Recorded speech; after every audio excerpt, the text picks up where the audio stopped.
Hey there friends, boy do I have an interesting video for you today. It's going to kind of get the old wheels rolling, if you know what I mean.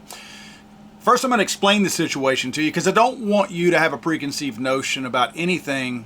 I want you to hear the facts first, and then we're going to show you the video and give you a little bit more detail. What essentially happened is, up in a state that we shall not name yet, because again I'm not trying to cloud your memory or your opinions. I want you to think clearly on this. You had a guy who was a concealed carry permit holder inside a grocery store, and he bumped into, their words not mine, another person in the store. The other person, to my knowledge, was not a concealed carry holder, but again, one of the guys was. Bumped into each other, words were exchanged. The guy who was the concealed carry permit holder unholstered his gun, did not point it at the guy, but held it down to his side. After the other guy stopped interacting with him, the armed man walked to the self-checkout area with Windex and some other things and checked his stuff out with his gun still in his hand in the ready position. In other words, the gun was drawn, and checked his groceries out, paid for his stuff, and left. One of the patrons in the store called 911. The police station was right across the street. They came, interacted with them, and arrested the guy. So real quick synopsis. Two guys in a store, one's a concealed carry holder. Bumps into each other. We don't know what was said. We don't know the words that were said necessarily. More detail here in a second. The armed guy draws his gun, holds it down at his side, walks away, leaves the perceived threat, right? Checks out with his groceries with the gun still drawn, and then leaves. Do you think that was right? Do you think he could have done something different? Do you think that something that he did warranted being arrested? Okay, now you have all that up here. I want you to see the video now, because sometimes when we hear things, it's not exactly the picture that we pictured in our mind. Check this out. Well, an Oakland County gun charge is turning into a Second Amendment battle with the prosecutor's office right now. Isaiah Ware pulled a gun from its holster inside a Kroger to fend off a physical altercation. The Oakland County Prosecutor's Office charged him with a felony assault with a deadly weapon. It happened at Kroger at Long Lake and Telegraph in Bloomfield Hills.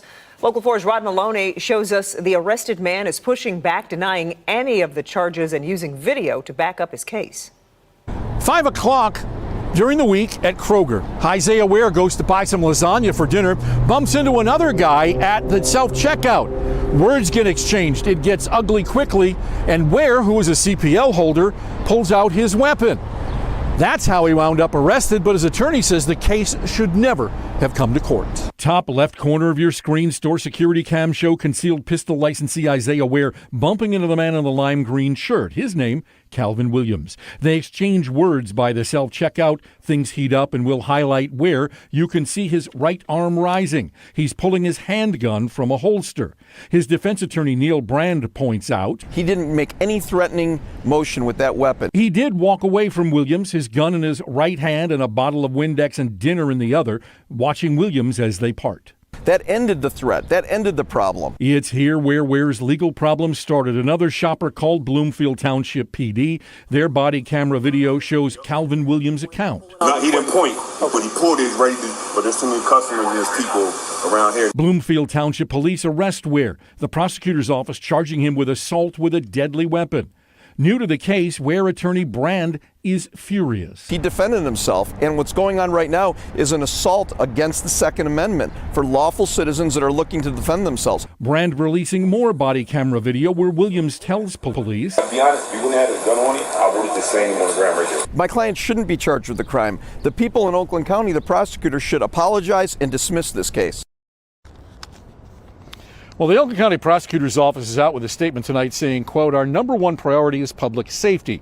This case stems from an incident inside a grocery store where a witness called 911 and reported a customer pulled a gun on another customer. The Bloomfield Township Police responded immediately, investigated, and brought the case to our office for charges. Because this case remains pending, we will not comment further on the specific circumstances, but we take such cases very seriously, and we will continue to pursue appropriate charges." Goes to trial June 17th. Reporting live, Rod Malone. What do you guys think of that? You see what I'm saying? Did it change anything? I have a lot of things that went through my head as I saw this. First of all, and look, I'm be honest with you, I'm going to split my who I back up to both of these guys, and I'll explain why. First of all, the guy who was armed. I say this all the time, and I think you guys live it too. We that carry, I don't care if you're permitless, permitted, open carry, doesn't matter to me. We hold ourselves to a higher standard. We know that the anti-gun wackos are dying for one of us to do something wrong. We know this. It's nothing new. And when somebody does slip up, it's immediately thrown into everybody's face, becomes national news. Just like this story. So I think holding ourselves to that higher standard has resulted in less situations like this. Now, I want to make this very clear. You heard in the news report that they said that the unarmed guy said that it's a good thing he was armed or something to that effect, because if he didn't have a gun, I would have slammed him to the floor. To be honest, if he wouldn't have had a gun on him, I would have just slammed him on the ground right there. All right.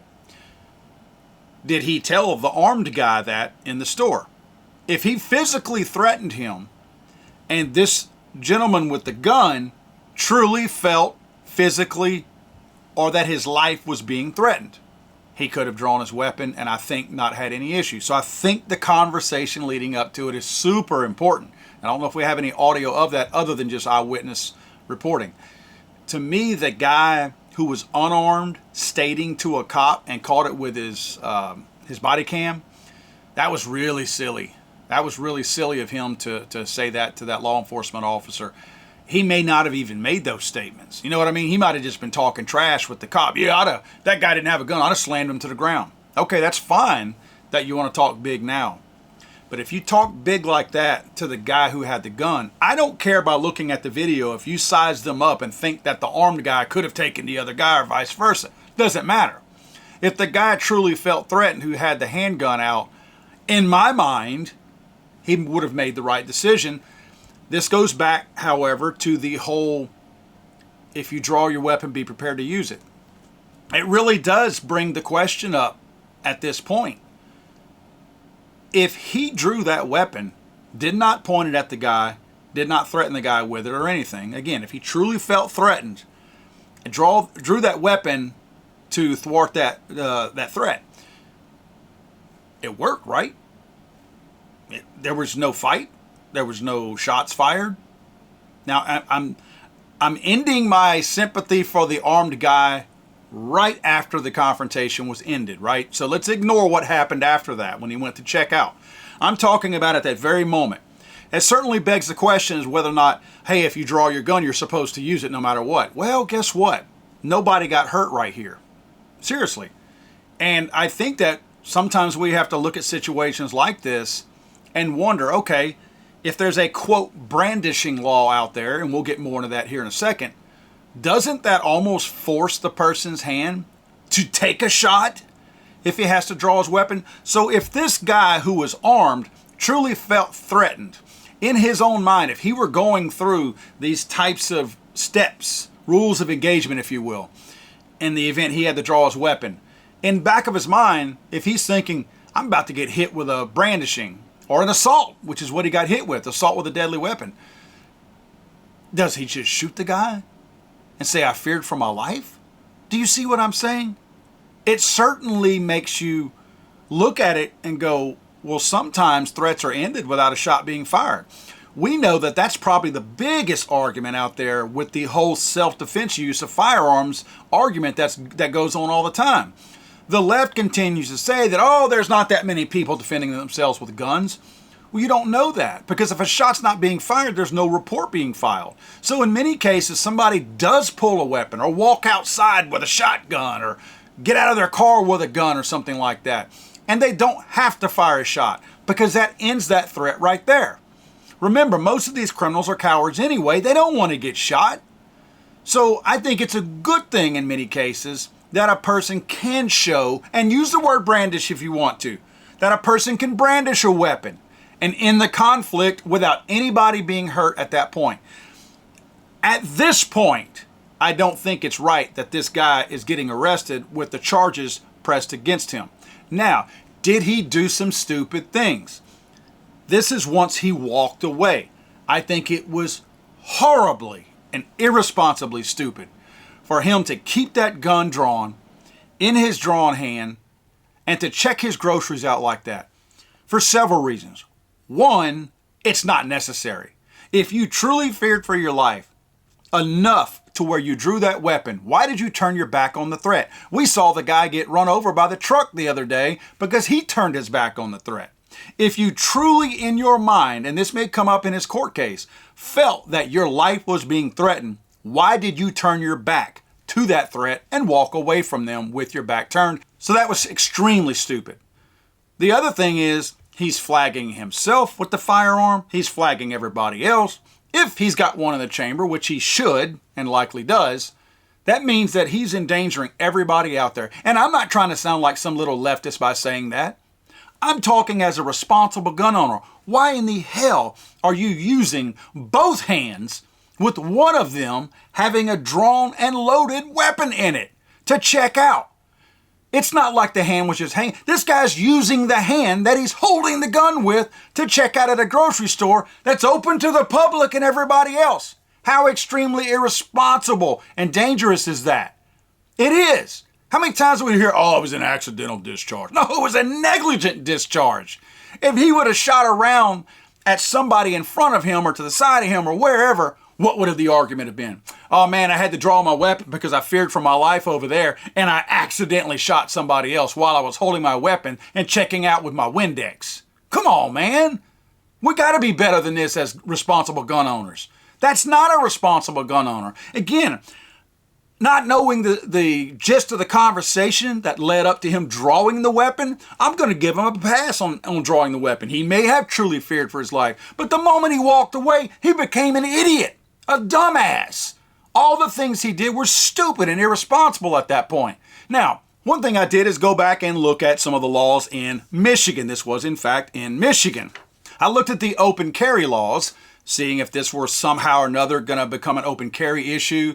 And open carry is permitted in the state of Michigan. So if you consider that being openly carried, then he would have still been legally carrying the firearm at that point. In other words, he could have said, I drew the weapon to thwart the threat.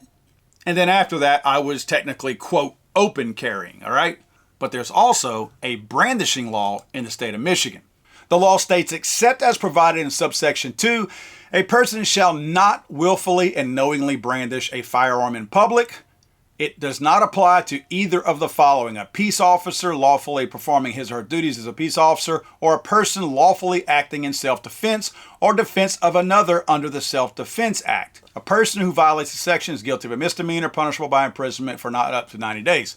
Okay, stating that, of course, if he is brandishing, it's not considered brandishing if he was acting in self-defense or defense of another under the Self-Defense Act. So he would have been cleared or will be cleared in the court of law. By the way, this goes to court in June. That's why it's coming back up. This happened in October, but his court date's in June. So if they try to hit him with some kind of additional charge of brandishing, he's likely to get off of that using the defense that he was trying to defend himself for his own safety. Now, that's not the charge that he's got right now. I don't know how he gets off of the felony assault charge depending on what that conversation was. Now, again, I think what's going to hurt the unarmed man that he argued with is the fact that he stated to the police that he would have slammed him to the ground. If any of that threat or that type of threat was said during that confrontation, I don't know that the assault charge is going to be able to stick, because I don't think they're claiming that he's assaulting the people in line at the checkout. You follow what I'm saying? I think the stupid thing he did, the stupidest, let's say that, thing he did was continuing to hold the gun when he knew there was no threat and checking out, right? That was the dumb thing. Well, that's not assault. He's not assaulting anybody. Maybe he's assaulting the self-checkout because he's aiming the gun at it the whole time. But that's not where the assault charge originated. The assault charge originated from actually unholstering the gun when he was confronting the guy. So I think, based on the testimony of the law enforcement officers, of what else this guy might have said, whatever other things he said transpired in the confrontation, and everything else that transpired in the confrontation, that's going to determine whether or not this was assault. Personally, I don't think it is. I honestly do not think this is assault, unless the guy just walked up to him and started some crap and pulled the gun out and said, "I'm going to kill you." Now, that's one thing that is being stated, by the way. Witnesses, I don't know who, I'll have to go back and look and see, but it's being stated that, and it may be the guy who got in a confrontation with him, that the CPL holder said, "I'm going to murder you today," or something to that effect. So, come on, man. I know we're better than this. Most of us are, but we don't run around running our mouth like that. We honestly don't. Quite frankly, when I carry a gun, which is every day, if you see me and my head's not on a pillow, I'm carrying a gun. I look at situations where, even if I see it coming, which that's the other thing that is kind of surprising to me. Most of you guys probably think the same way. When you started carrying, what did you do? I know what I did. I thought further ahead. In other words, if I'm in the grocery store where this guy is, and I see a guy that we're about to take up the same space on the floor, we're going to occupy the same piece of land at a very quick moment. You know what I do? Because I know I have the upper hand. Let's be honest. I know this guy is not a threat to me. He's not making a threat to me. And I know if we bump in each other and get into an argument, I still have the upper hand. I just know I have the great equalizer on my hip. I'm going to win. So I make it a point not to put myself into that position. You know why? Because I want to go home. I don't want to be sitting there answering to law enforcement and possibly even going to jail. I want to go home. That is a senseless thing to argue about. Oh, I meant to be occupying the same place that you're occupying. You bumped into me, so I drew my gun. Okay, and again, I'm simplifying here because we don't know what the conversation was. But my point is, most of us look ahead in grocery stores. We look ahead and our heads are on more of a swivel than they ever were before. You're even more conscious of the people behind and to your sides simply because you know you have that firearm on your side. You see things further. I'm not acting like it's a superpower, but it is a sense of awareness that I noticed that I did not have before. I thought I was aware of my surroundings before I started carrying. When I started carrying a gun, the first day I ever carried a gun, I noticed a multitude of things that I never saw before. And I found myself not making a conscious effort, but to avoid potential conflicts. If I was going towards somebody, I'd still make eye contact with them in case they were a bad guy. I want them to know I just saw you. But at the same time, I didn't make it a point to bump into them. I wasn't trying to find trouble. I was trying to not be a part of trouble at that point. And I feel like this guy didn't do a very good job of that. I almost feel like he bumped into the guy thinking, I can win this fight if I have to. No, that's not the way you're supposed to think. That's not the way we operate. The whole point of this is we protect ourselves and our families and whoever else may need that help, possibly. But it's not to go looking for stuff. It's not to encourage other people to test us. Because again, most of you, just like me, we're going to win that test. We're going to ace it. We have the advantage. We hold ourselves to a higher standard of carrying, training, use of the firearm in every possible aspect of a firearm.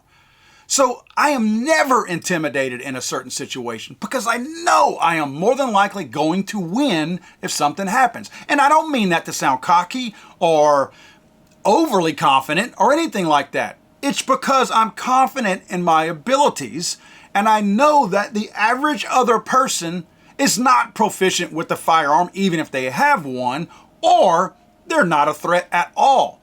So I make it a point to stay away from those things.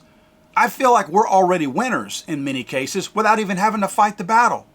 To me, this was an unnecessary fight. This did not have to happen. If this guy held himself to the same standard that we do, I don't think this would have ever happened.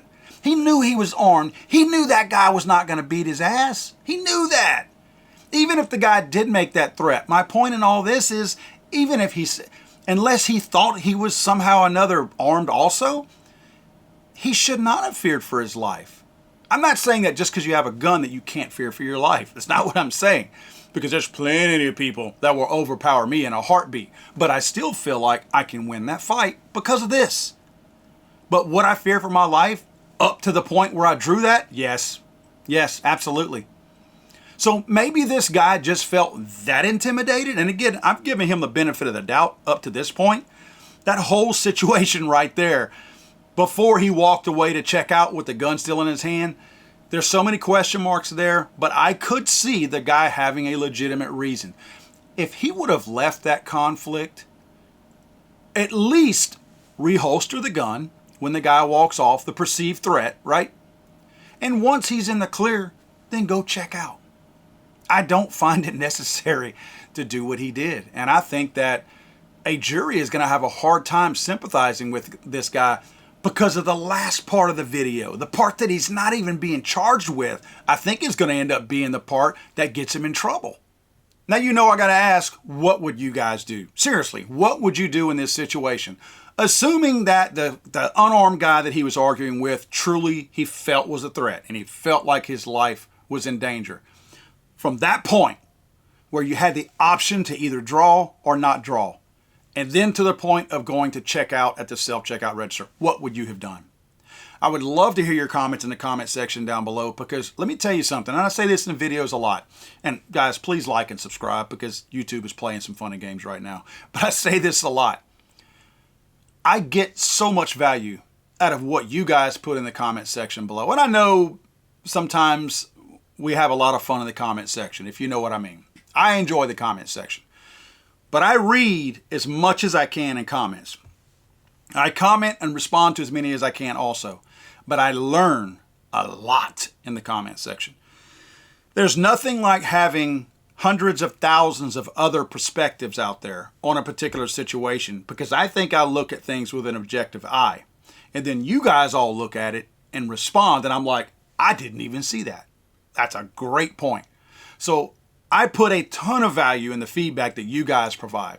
So when I ask for that, I'm genuinely asking for that, because I do value immensely what you guys contribute to this channel. So please comment in the comment section down below. Let me know what you would have done and what you think about this situation. Hey there, guys, real quick, I wanted to point this out. I hope old boy in the grocery store who was in front of the CPL holder in the black t-shirt and the beard, who looks like he's buying flowers, I hope he gave those flowers to his wife or girlfriend, because if he didn't and she sees this video, she's going to wonder where the hell those flowers went. So I hope they went to the right place. God save the Queen, man. I'm sorry, I thought this was America.